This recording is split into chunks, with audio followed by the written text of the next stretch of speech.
3 روز قبل دریائے سندھ کے کنارے ہونے والی ٹارگٹ کلنگ کا معمہ حل ہو گیا۔ اس میں جو لڑکا تھا کہ فرحان جو تھا اور ایک عالم زیب جو اس واقعے میں شہید ہو گیا۔ ایک تو وہ چھ بہنوں کا ایک بھائی تھا، اس کا اور کوئی بھائی مقتول کا اور کوئی بھائی نہیں ہے۔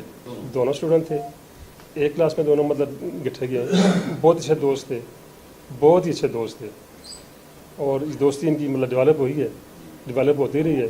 جہاں پر گٹھے تھے، اسلام آباد میں گٹھے تھے، واپس گٹھے آئے، ٹیوشن گٹھی تھی، ہر چیز گٹھی تھی سر۔ مقتول عالم زیب کو اس کے ساتھی فرحان نے قتل کرنے کے بعد واقعہ کو ٹارگٹ کلنگ کا رنگ دینے کی کوشش کی۔ 2 موٹر سائیکل والے آئے، ہم بیٹھے ہوئے تھے، اچانک حملہ ہو گیا، میں زخمی ہو گیا اور یہ ہو گیا۔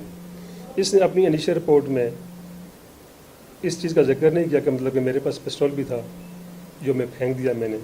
وہ پسٹول اس نے کسی جگہ تھوڑا سا فاصلے پہ جا پھینکا تھا۔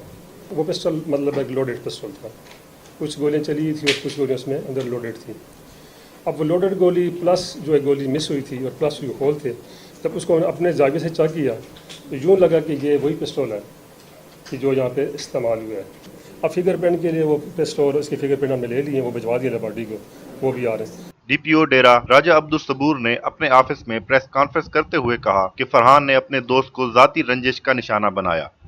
جب اس کی ہم نے فردر مطلب اس کی انویسٹیگیشن کی تو مقتول کے والد کو کچھ لیٹر ملے تھے، اور اس میں سے کچھ لیٹرز ہمارے پاس قبضہ بھی، ہمارے پاس بھی آ گئے۔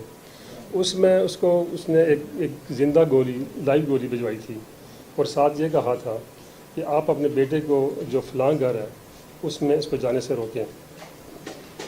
ان دونوں کا کسی ایک جگہ پہ گٹھا جانا تھا، اور ان کی جو چوائس تھی وہ دونوں کی ایک ہو گئی تھی۔ جو پہلے جو خط لکھا گیا تھا وہ اسی سلسلے کی کہ یہ وہاں پہ نہ جائے، اس گھر میں یہ نہ جائے، اور اس حد تک بڑی کہ پھر مطلب اس نے اس پورا مطلب اس کو کنارہ کرنے کی کوشش کی، اس کو ڈھایا راستے سے، اور پھر یہ ڈرامہ رچایا۔